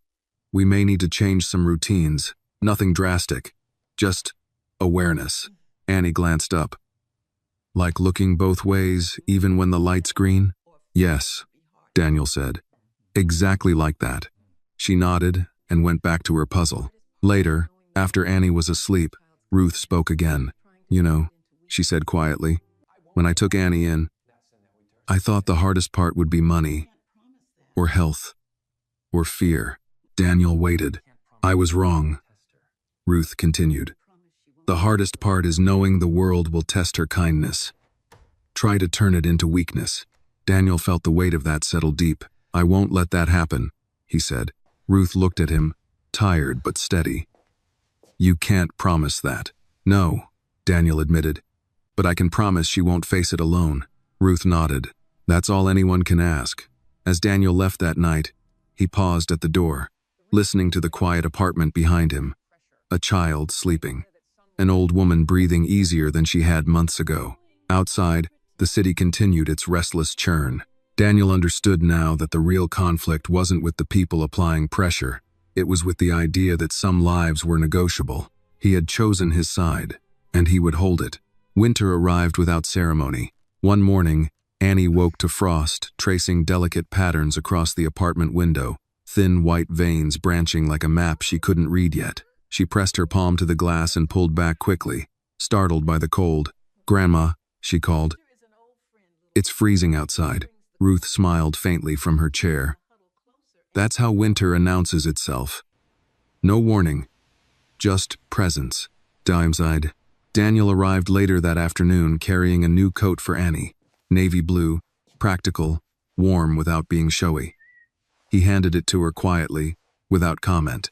Annie slipped it on, testing the sleeves. "It's heavy," she said. "That's the point," Daniel replied. "Some things are meant to hold weight." Ruth watched the exchange with a careful eye. She didn't object. She no longer objected to everything. That alone told Daniel how much had changed. The season brought challenges that no amount of planning could fully soften. Ruth's joints stiffened in the cold. Her breathing worsened on damp days. Appointments multiplied, some necessary, some redundant, all exhausting. Annie adjusted without complaint. She learned to layer her clothes. She packed snacks for long clinic waits. She stopped asking when things would be normal again, as if she'd quietly accepted that normal was a word adults used when they didn't have better ones. Daniel noticed. One evening, as snow began to fall in earnest, Annie sat beside him on the couch, watching flakes drift past the window. "Do you ever get tired?" she asked suddenly. Daniel glanced at her. "Yes. Like, tired?" she pressed. He considered the question. "Yes, that kind too." Annie nodded. "Me too." The honesty of it struck him. "You shouldn't have to feel that way," he said gently. Annie shrugged. "Grandma says being tired doesn't mean you stop. It just means you rest when you can." Daniel smiled. "She's right." That night, the power went out. It happened just after midnight. The apartment plunging into sudden darkness, the hum of the refrigerator cutting off mid-breath. Annie sat up in bed, heart racing. "Grandma?" she called. "I'm here," Ruth replied from the living room. Just the lights. Daniel, who had stayed late to review paperwork with Ruth, stood immediately. "It's a grid issue," he said calmly. "Probably weather-related." Ruth coughed, the sound sharper in the cold air. Annie hurried out of her room, wrapped in her blanket. "It's okay," Daniel said, lighting a small lantern he'd brought for emergencies. The soft glow filled the room, chasing away the worst of the dark. They sat together, the three of them, bundled and quiet, listening to the wind rattle the windows. "This reminds me of when I was little," Ruth said after a while. "Power went out all the time back then. We used candles, told stories." "What kind of stories?" Annie asked. "The kind where people did the right thing even when it cost them," Ruth replied. "Those were my favorite." Daniel felt the weight of that sentence settle between them. Hours later, when the power finally returned, none of them rushed to turn on the lights. The lantern stayed lit a little longer, as if they were reluctant to let the moment dissolve. The next escalation came 2 weeks later. This time, it wasn't subtle. Daniel received a formal notice requesting his presence at a municipal review panel. The language was careful, the tone neutral, but the implication was clear. His involvement had crossed from tolerated to scrutinized. He read the notice once, then folded it neatly. Ruth watched him from the kitchen. "They're not done," she said. "No," Daniel agreed. "They're escalating." "And what does that mean for us?" she asked. Daniel met her gaze. "It means they'll try to frame this as dependency, as impropriety, as something that needs correcting." Ruth's jaw tightened. "And Annie? They won't touch her directly," Daniel said. "Not yet. But they'll circle." Ruth stood slowly. "I won't let them make her feel like a problem." "Neither will I," Daniel said. The panel meeting took place in a windowless room that smelled faintly of old paper and disinfectant. Daniel sat alone at the long table, hands folded, posture relaxed. The questions came steadily. Why had he involved himself? What authority did he claim? Was there a financial arrangement? Was the child influenced by his presence? Daniel answered each one plainly. He cited documentation. He referenced consent. He spoke of advocacy, not control. Support, not ownership. When the meeting ended, the chairwoman studied him carefully. "You understand," she said, "that the concern here is precedent." Daniel nodded. "I do. And you're comfortable setting one?" "Yes," he replied. Outside, the cold air felt sharper than before. That evening, Daniel went directly to the apartment. Ruth was waiting. Annie sat at the table, drawing carefully with colored pencils. "They asked me questions today," Annie said without looking up. Daniel paused. "Who did?" "Someone from school," Annie replied. "They asked if I felt safe, if I liked when you came over." Ruth's eyes flashed. "I told them, it's okay," Daniel said gently. He knelt beside Annie. "What did you tell them?" Annie looked up, meeting his eyes with calm certainty. "I said, I feel safe because people show up, and because Grandma's not alone." Daniel swallowed. "That was very brave," he said. Annie shrugged. "I wasn't scared." Ruth reached out, pulling Annie close. "You shouldn't have had to answer that, but I did," Annie said softly. "And it's true." Later that night, after Annie was asleep, Ruth spoke in a low voice. "They're going to keep testing," she said, "until someone blinks." Daniel nodded. "I know. You could still step back," Ruth said. "Let them think they won." Daniel looked at the hallway leading to Annie's room. That would teach her the wrong lesson. Ruth studied him for a long moment. "Which is, that people disappear when things get uncomfortable," Daniel said. "And I won't be that person." Ruth exhaled slowly. "Then neither will I." Isnotic. Outside, snow continued to fall, quiet and relentless, covering the city in a thin white layer that hid cracks but didn't repair them. Daniel understood that the coming months would be harder. More scrutiny, more pressure, more moments where the easy path whispered its appeal. But he also understood something else now. Annie was watching, and sometimes the most important thing you could give a child wasn't protection from the world but proof that standing firm was possible. By February, the snow had turned gray. It clung to the edges of sidewalks and the corners of buildings. No longer clean or gentle, but stubborn, compacted by weeks of footsteps and neglect. Annie learned to step around the worst patches, guiding Ruth with a confidence that no longer surprised anyone. Daniel noticed the way people looked at them now, not openly, not rudely, just long enough to recognize that something about this small family didn't fit the expected shape. A white man in an expensive coat walking beside a black child and her elderly grandmother through a neighborhood most people passed without seeing. Curiosity mixed with suspicion. Familiar, tired reactions. He ignored them. What mattered was inside the apartment. Ruth's health stabilized, not dramatically, but steadily. The clinic adjusted her medication again, and this time the improvement held. She laughed more, coughed less, complained loudly when she felt strong enough to do so. "That's how you know I'm getting better," she told Daniel one afternoon. "I'm irritated again." "I'll take irritation over fear any day," he replied. Annie started after-school art classes twice a week. Miss Carter walked her there, stayed long enough to make sure she settled in, then left her to paint and draw with other children who didn't know her story and didn't ask. The first time Daniel picked her up afterward, Annie ran to him holding a piece of paper. "I made this," she said, breathless. It was a drawing of 3 figures holding hands. One tall, one small, one bent but steady. No faces, just outlines.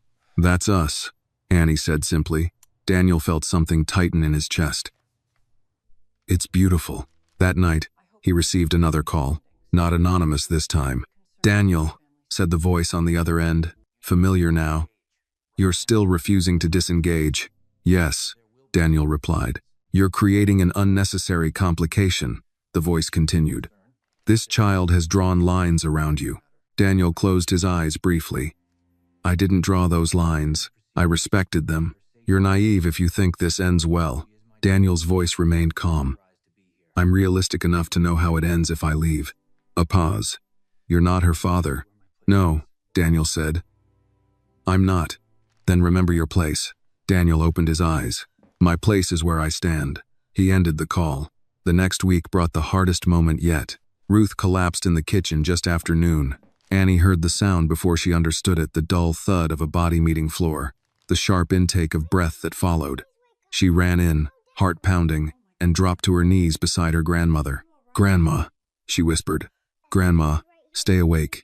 Ruth tried to speak but couldn't. Her eyes fluttered. Annie did exactly what she'd been taught. She grabbed the phone, dialed, spoke clearly, answered questions without panic. When Daniel arrived minutes later, breathless and pale, the paramedics were already there. At the hospital, time lost its meaning. Daniel sat with Annie in a plastic chair, holding her hand while machines beeped and nurses moved with practiced urgency behind closed doors.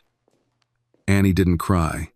She didn't fidget. She stared straight ahead, jaw set, eyes bright with unshed tears. She's strong, Daniel said quietly. I know, Annie replied. But strong people get tired too. Hours later, a doctor came out. She'll be okay, he said.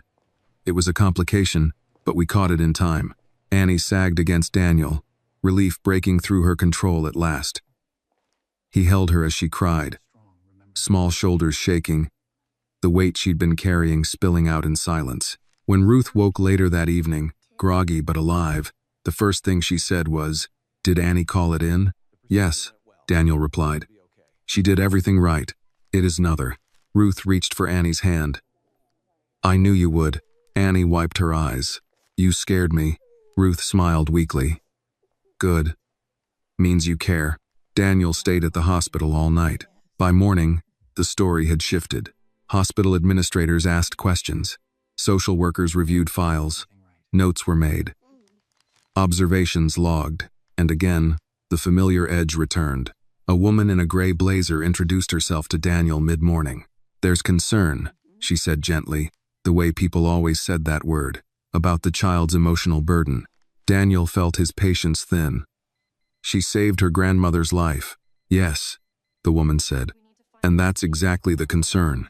Ruth overheard from the bed. "Don't you dare," she rasped. "Don't you dare turn her strength into pathology." The woman hesitated. "We're just trying to ensure." "Ensure what?" Ruth snapped. "That she learns helplessness? That she waits quietly while people fall apart around her?" Silence filled the room. Daniel spoke then, voice low but unyielding. "Annie has support. Documented. Consistent. She is not alone. And she is not exploited. She is loved." The woman glanced at her clipboard, then nodded stiffly. "We'll note that." After she left, Ruth closed her eyes. "They don't like children who can name the truth," she murmured, "especially when the truth makes adults uncomfortable." Daniel looked at Annie, sitting quietly by the window, watching snow melt into slush on the street below. "They won't make her small," he said. Ruth opened her eyes and met his. "No, but they'll try."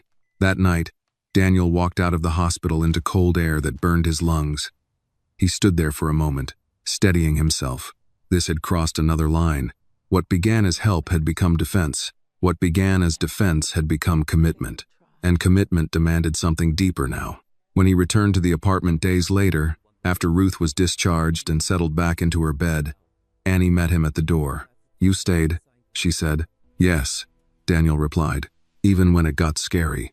"Yes," Annie nodded, absorbing that. "Grandma says some people only love when it's easy," she said. "Others love when it costs something." Daniel knelt in front of her. "Which do you think matters more?" She didn't hesitate. "The second one." Daniel smiled, though his eyes burned. Outside, winter began to loosen its grip, just barely. Snow melted into water, water into movement. Nothing disappeared. It only changed form. And Daniel understood now that the world would keep testing this bond again and again. But Annie had already learned something most adults never did. That love, real love, was not proven by words or comfort. It was proven by who stayed when the ground gave way. Spring did not arrive all at once. It came in pieces, warmer mornings followed by stubborn cold. rain that smelled faintly of earth, the slow return of color to trees that had looked dead for months.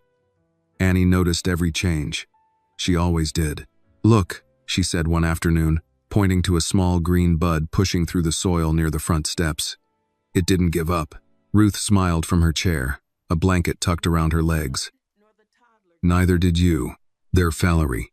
Life settled into a new rhythm after the hospital scare, one shaped by caution but no longer ruled by fear.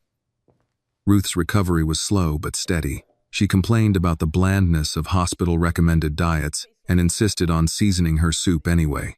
Annie supervised, serious and vigilant, but no longer panicked at every cough. Daniel came by less often during workdays, more on weekends. Not because he cared less, but because staying meant finding balance. He'd learned that presence lost its meaning if it turned into control. One Saturday morning, Annie met him at the door with a question she'd clearly been saving. "Do you think I'm different?" she asked. Daniel paused. "Different how?" "From other kids," Annie said. "They don't do the things I do." Daniel considered this carefully. "You've had to learn things early. That makes you experienced, not broken." Annie frowned. "Some kids at school said I act like a grown-up. It's 7 desire." "And how did that make you feel?" Daniel asked. She thought about it. "Like they don't know what it's like to need to be one." Daniel nodded.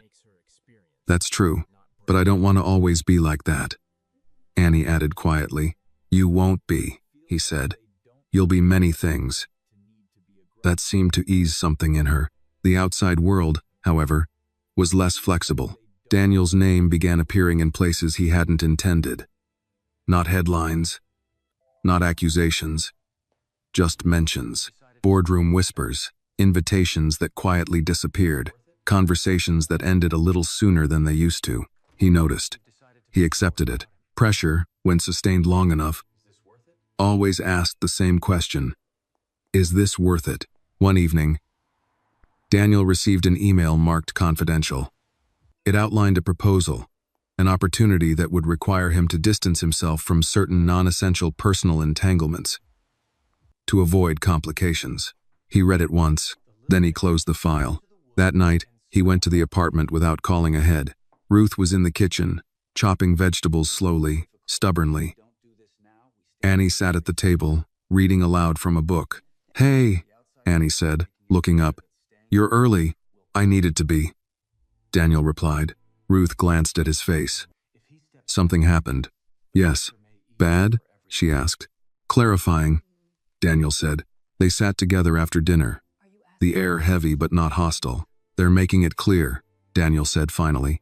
"That staying involved will cost me more." Ruth folded her hands. "And you're telling us because?" "Because this affects you," he replied. "If I step back now, the pressure may ease. For everyone." Annie stopped reading. Ruth didn't speak right away. When she did, her voice was steady. "Are you asking permission to leave?" Daniel met her eyes. "I'm asking whether my staying helps or hurts." Ruth leaned back, studying the ceiling. "I spent my life teaching Annie one thing," she said, "that people leave for reasons that make sense to them." Annie's fingers tightened around her book. "But," Ruth continued, "I also taught her that some people stay because leaving would cost them more than they're willing to pay." She looked at Daniel. "Only you can decide which one you are." Silence stretched. Annie finally spoke. "If you leave, I'll understand," she said, voice small but firm. "I'll be sad, but I'll understand." Daniel felt that land deeper than any threat. "I don't want you to understand that," he said quietly. "I want you to know something else is possible." Ruth nodded. "Then act like it." The next weeks tested that resolve. A reporter called, fishing gently, politely. Daniel declined. A city official requested a private conversation. Daniel attended, listened, and left without agreeing to anything. The message was clear. Alignment had a price. Independence had consequences. Daniel chose consequences. One afternoon, as Annie walked home from school with Miss Carter, a car slowed beside them. Not aggressively. Not obviously. Daniel's security noticed. That was the moment everything sharpened. He increased protection not visible, not dramatic, but undeniable. Ruth noticed the shift immediately. "This is what I didn't want," she said one night. "The sense that danger follows us." Daniel nodded. "I know. And yet," Ruth added, "I don't want you to go." Annie sat quietly between them. "I'm not going," Daniel said. "But we need to be honest," Ruth said. "This is bigger now. Bigger than kindness. Bigger than good intentions." "Yes," Daniel agreed. "It's about drawing a line." Annie looked up. "What kind of line?" "The kind that says some things aren't for sale," Daniel replied. Spring deepened, trees bloomed, the city softened around the edges, pretending winter had never happened. At school, Annie was asked to write an essay titled, "Someone Who Changed My Life." She wrote about her grandmother first. Then, without hesitation, she wrote about Daniel. Not as a hero, not as a savior, as someone who stayed. When the teacher called Ruth to talk about it, Ruth cried quietly after hanging up. She didn't write about money, Ruth said to Daniel later, or safety, or help. "What did she write about?" Daniel asked.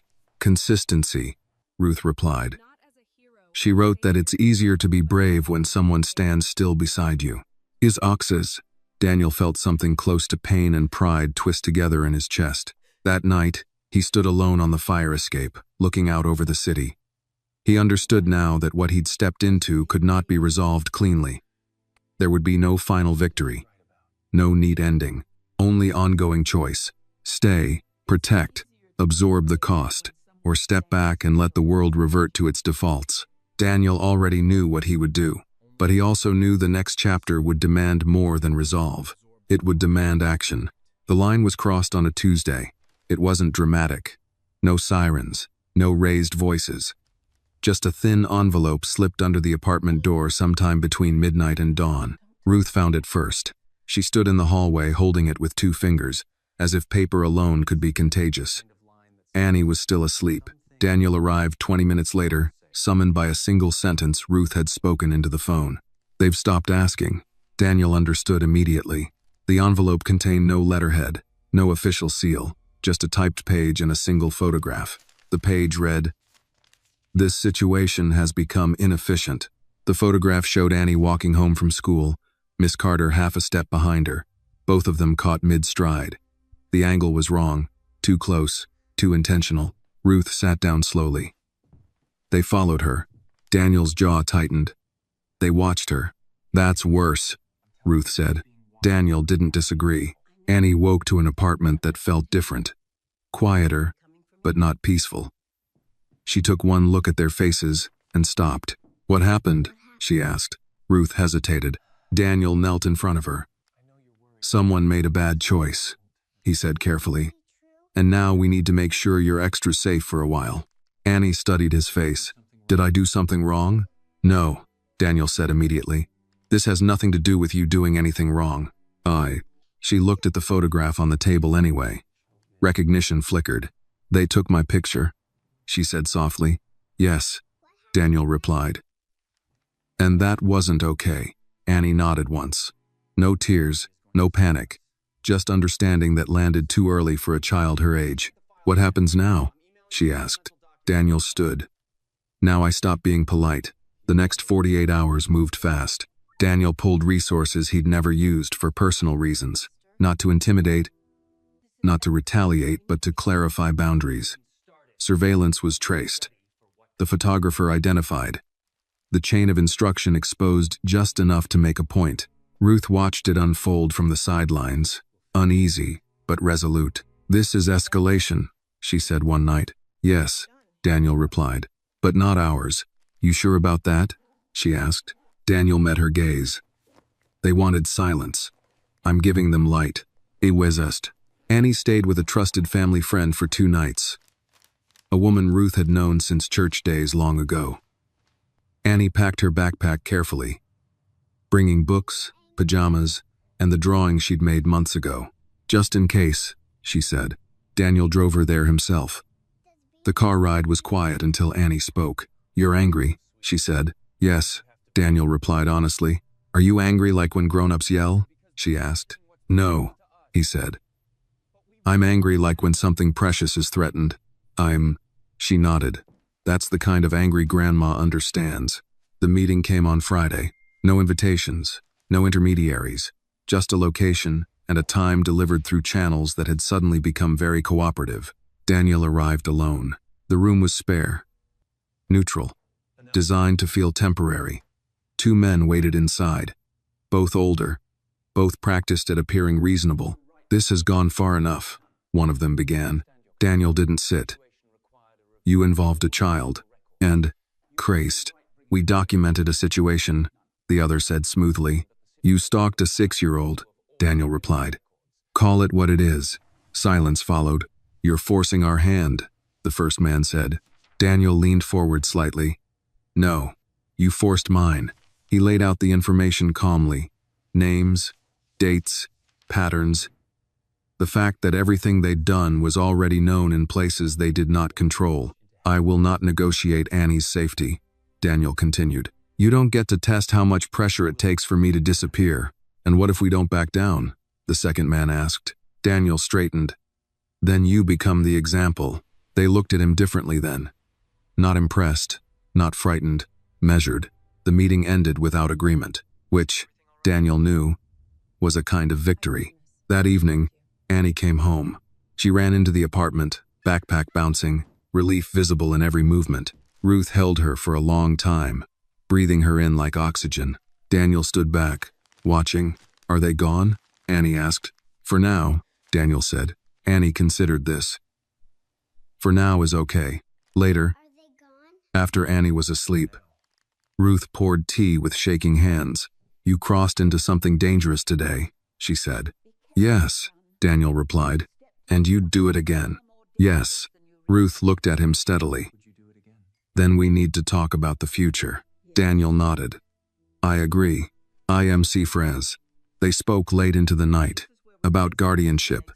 About contingencies no one ever wanted to consider. About what would happen if Ruth's health failed suddenly. About what Annie would need if the world tried again to shrink her. This isn't about ownership, Ruth said firmly. It's about continuity. I understand, Daniel replied. Ruth reached into a drawer and pulled out a folded document. Old. Worn. I started this months ago, she said. I didn't know how to finish it. Ozer. Daniel took the paper carefully. He didn't open it yet. You don't have to decide tonight, Ruth added. But you should know where I stand. Daniel finally looked at the document. It named him. He closed his eyes briefly. Thank you, he said quietly. Outside, the city moved on, unaware of the small, decisive shift that had just taken place inside a modest apartment. The next morning, Annie woke early and found Daniel in the kitchen. You didn't leave, she said. No, he replied. She smiled, small but certain. Good. Daniel watched her eat breakfast, swing her legs, hum softly to herself. He knew now that there would be no returning to a simpler version of this story. There would only be the work of protecting what mattered and accepting the cost. And somewhere deep inside, he understood something else. This was no longer about standing beside a child.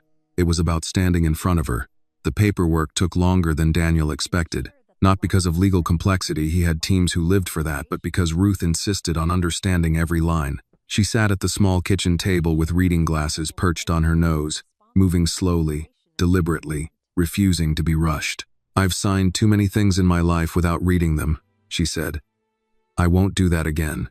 Daniel respected that.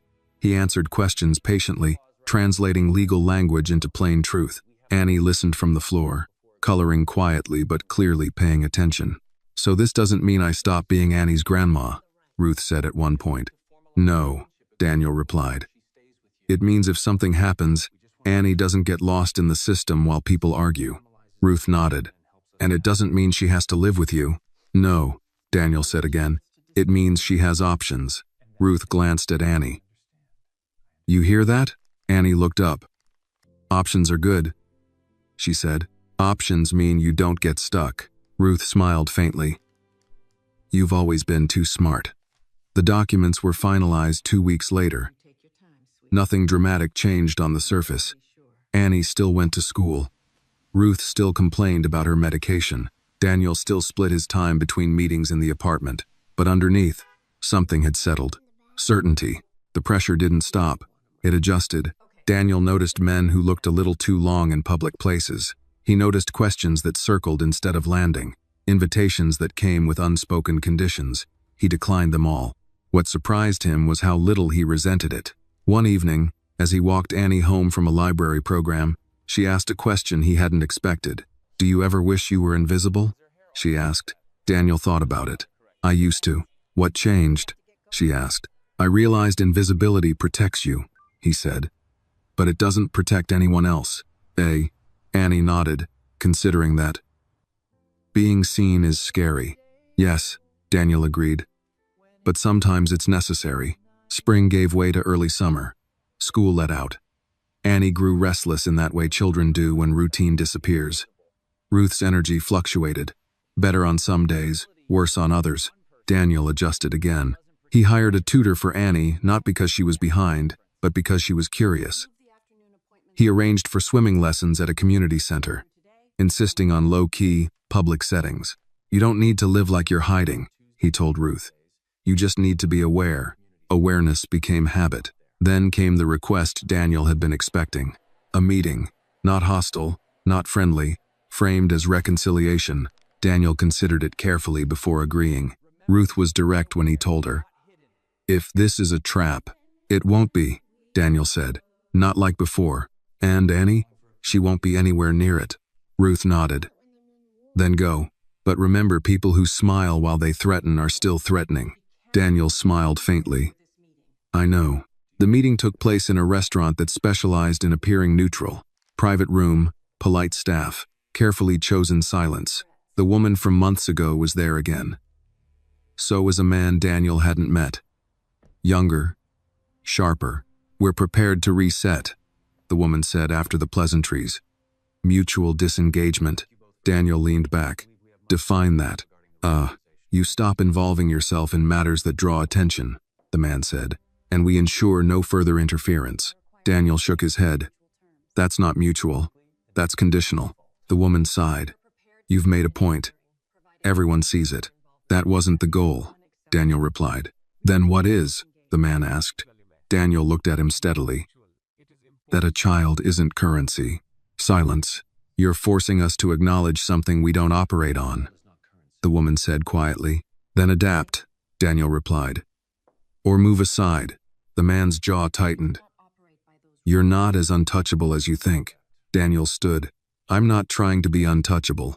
I'm trying to be clear." He left without waiting for permission. That night, he walked into the apartment to find Annie sprawled on the floor, surrounded by paper and markers. "What's this?" he asked. "My list," Annie said, not looking up. "Of what?" "Things I want to be," she replied. Daniel sat beside her. "That's a long list." She nodded. "I don't want to pick just one." He scanned the page. Teacher, doctor, artist, protector, listener. "Protector?" he asked gently. Annie shrugged. "Someone has to notice when things aren't fair." Daniel felt something shift again. Ruth watched from her chair. "She's been like this since the hospital," she said. "Asking big questions." Daniel nodded. "Big experiences do that." Annie looked up.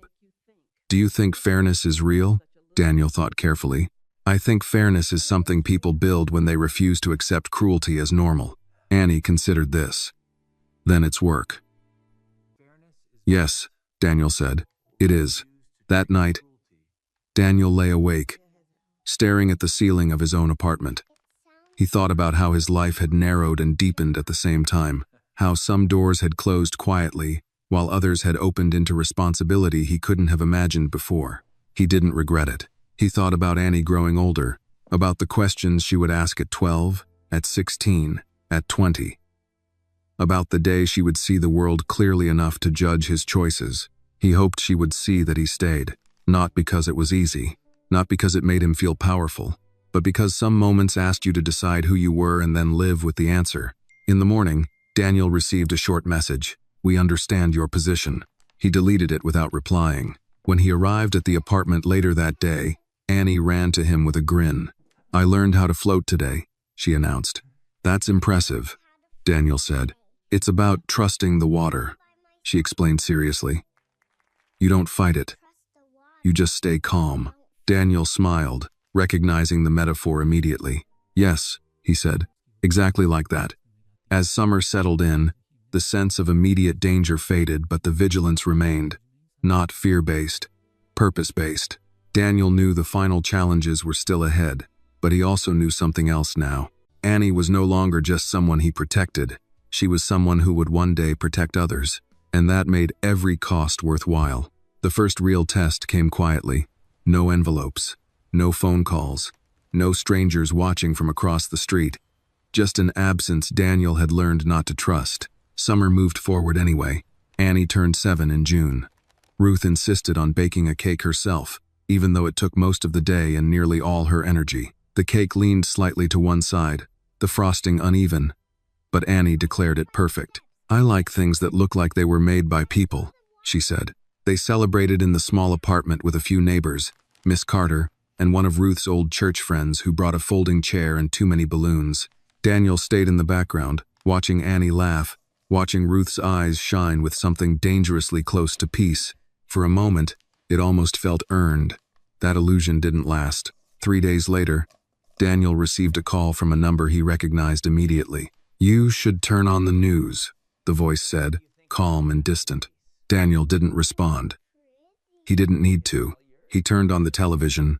The story was framed carefully. Concerned citizens, questions of influence, an unnamed businessman inserting himself into a vulnerable family situation. No accusations, just doubt, the kind that spread. Daniel turned the TV off before the segment ended. By the afternoon, messages began arriving. Board members, partners, old allies who spoke carefully, as if choosing words from a shrinking list. "You might want to clarify. This is becoming visible. Is there something you should tell us?" Daniel answered none of them. Instead, he went to the apartment. Ruth was already aware. Someone had knocked earlier. A journalist. Polite but persistent. Annie had been at swimming lessons. "They didn't push," Ruth said. "Not yet." Daniel nodded. "They want reaction." "Well," Ruth said dryly, "they won't get panic." Annie returned an hour later, hair still damp, cheeks flushed. "Why was my name on the TV?" she asked. Daniel felt the question settle heavily in the room. "Because sometimes," he said carefully, "people talk about things they don't understand."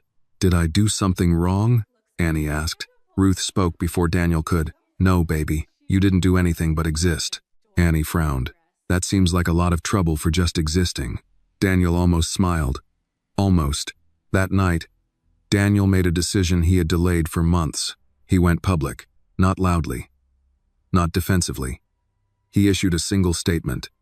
No names, no explanations of power or wealth, just clarity. He spoke about responsibility, about consent, about choosing to stand with a family at their request, not for gain, not for image. He refused to dramatize Annie's life. He refused to explain Ruth's health. He refused to apologize. He ended with one sentence: "Children are not leverage, and care is not a crime." The reaction was immediate. Some support, some backlash, some silence from places that used to answer his calls on the first ring. Daniel expected all of it. What he didn't expect was the call from Annie's school. The principal's voice was cautious. "We've had some inquiries." Daniel closed his eyes. "And we handled them," the principal continued. "Annie is safe here. She's loved here. I wanted you to know that." "Oh," Daniel exhaled slowly. "Thank you." When he told Ruth, she sat back, exhausted but relieved. "They're not all blind," she said. "No," Daniel agreed, "just loud." The real confrontation came a week later. A meeting was requested, formal this time, with documentation, with lawyers present on both sides. Ruth insisted on attending. "I won't have people talking about my granddaughter like she's a theory," she said. "They can say it to my face." Take you one. The room was larger than the others had been. More witnesses, more careful language. Concerns were raised, reassurances offered, subtle suggestions made. Daniel listened. Ruth did not. "You want to know what's best for Annie?" she said finally, voice thin but steady. "What's best is that she knows the adults in her life don't disappear when things get uncomfortable." The room shifted. One man cleared his throat. "This isn't about discomfort." Ruth leaned forward. "Then why are you so uneasy?" Silence. Annie was not present, but her presence filled the room anyway. Daniel spoke last. "If your concern is her well-being," he said, "then judge outcomes, not optics." The meeting ended without resolution, which meant it wasn't over. That night, Annie sat with Daniel on the fire escape. Legs dangling, the city humming below. "Are they trying to make you leave?" she asked quietly. Daniel didn't lie. "Will you?" she asked. Daniel looked at her, really looked at her. The child who had asked for a ride home and somehow changed the direction of his life. "No," he said. Annie nodded, as if she'd known the answer already. "Grandma says people tell you who they are when it costs them something," she said. Daniel smiled softly. "Your grandma is very wise." Annie leaned her head against his arm. "If they make things hard, you can still stay, right?" "Yes," Daniel said.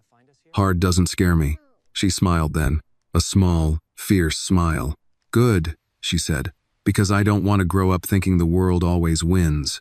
Daniel felt something settle into place at those words. The next morning, he received another message. This one was different. "We are withdrawing." No explanation, no apology, just withdrawal. Daniel read it once and handed his phone to Ruth. She read it, then handed it back. "Don't trust it," she said. "I don't," Daniel replied. "But I accept it." S. The story faded from the news cycle within days. Something else replaced it. Something louder, something easier. Life resumed, altered but intact. Annie started summer camp. Ruth planted herbs on the windowsill. Daniel returned to work with a narrower circle and a clearer conscience. One evening, Annie asked a final question that summer. "Do you think this is the end?" she asked. Daniel thought about it, about the quiet threats, the visible lines, the choices that had closed some doors forever. "No," he said, "but I think it's a turning point." She nodded. "Turning points are okay." "Yes," Daniel agreed. "They are." As night settled over the city, Daniel stood at the window of the apartment, watching lights flicker on one by one. He knew the last chapter was coming, not because the danger was gone, but because the shape of their future had finally revealed itself. Not perfect, not safe, but chosen. The rain came back the way it always did in the city, without permission, without warning, and without concern for who had already endured enough. Annie noticed it first. She stood by the window of the apartment, now familiar in every creak and shadow, watching water bead and slide down the glass. "It sounds different tonight," she said. Daniel, standing behind her, listened.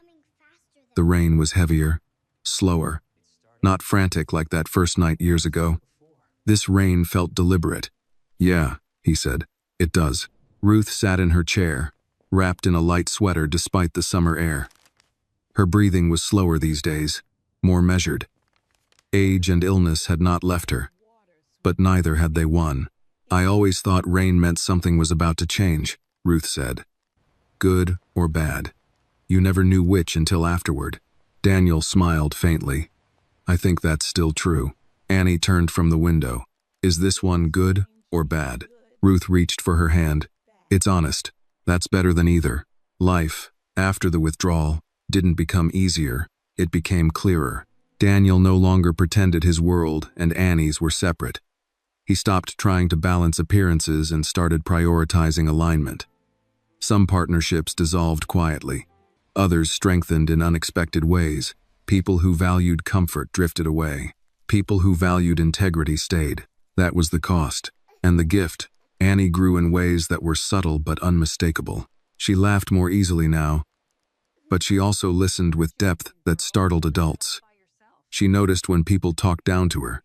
She noticed when kindness came with strings attached. She learned to say no. One afternoon, walking home from the corner store with Daniel, she asked, "Do you think people are born good or bad?" Daniel considered the question carefully. "I think people are born unfinished." Annie nodded. "That makes sense. You don't blame a house for missing walls if it's still being built." Daniel smiled. "Exactly." Ruth's health declined slowly. Not tragically, but inevitably. The doctors were honest. There were no emergencies now, just time. One evening, as the light faded from the room, Ruth asked Daniel to sit with her alone.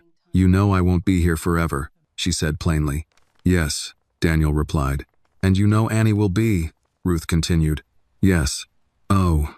Ruth reached out, gripping his hand with surprising strength. "Promise me something." Daniel leaned in. "Anything. Promise me you won't try to turn her into a symbol," Ruth said. "Or a mission. Or proof of anything." Daniel swallowed. "I promise." "She's a person," Ruth said. "Not a lesson." "I know," Daniel said. "She's always been." Ruth smiled, eyes closing briefly. "Good. Then I can rest." That night, Annie climbed into Ruth's bed and fell asleep beside her, one small hand wrapped around an older one. Daniel watched from the doorway, understanding that some moments did not belong to him, even if he was part of the story. Weeks later, Ruth passed quietly in her sleep. No alarms, no panic, just an ending that came gently, like a tide pulling back. Annie cried in Daniel's arms, deep, honest sobs that shook her whole body. He did not tell her to be strong. He did not tell her everything would be okay. He stayed. The days that followed were heavy, but not chaotic. Arrangements were made. Papers finalized. Annie asked questions and received real answers. "Where do people go?" she asked one night. Daniel answered truthfully. "Wherever the people they loved carry them." She nodded. "Then Grandma's still here." "Yes," Daniel said. "She is." The apartment changed after that. Ruth's chair remained, but empty. The kitchen felt quieter. Annie moved through the space carefully at first, then more freely, as if learning a new map. Daniel did not rush anything. When the time came, Annie moved into Daniel's home. Not because she had to, but because she chose to. On her first night there, she walked through the room slowly. "It's big," she said. "Yes," Daniel replied. "It doesn't feel lonely," she added. "That's because you're here," he said. She smiled, small and certain. The world did not stop watching them. It never would. But the watching changed. Curiosity replaced suspicion. Respect replaced doubt. Not because Daniel demanded it, but because Annie grew into herself without apology. Years passed. Annie learned to argue without raising her voice. She learned that justice was not loud but persistent. She learned that loyalty did not mean silence in the face of harm. Daniel learned to listen more than he spoke. He learned that protection did not mean control. He learned that love, real love, expanded responsibility instead of shrinking freedom. On a rainy evening years later, Annie stood by the window again. Taller now, sharper. Her eyes still observant but softer around the edges. "Do you remember the night we met?" she asked. Daniel nodded. "Every detail." "I was scared," she said.